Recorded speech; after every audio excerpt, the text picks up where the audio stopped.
a lion. It's a lion. Roar!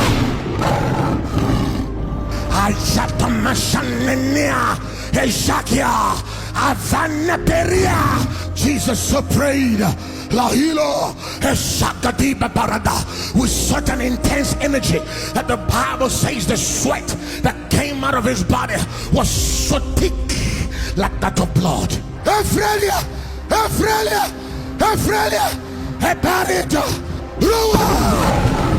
they're going to provoke the atmosphere, destabilize this institution called religion for the rise of the sons of God.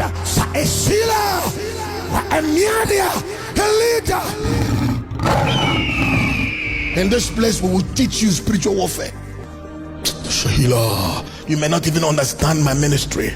That's why I said let nobody trouble me, for I bear the mark of the high calling. I know the tearing of the spirit.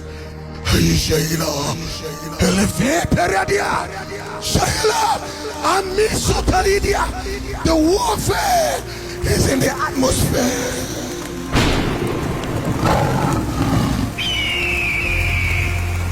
And this is the final warfare, and it's between the sons of God against the princes of darkness in the atmosphere.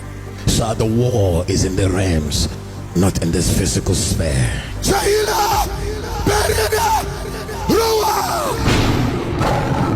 My pulpit is in the atmosphere. I know my pulpit.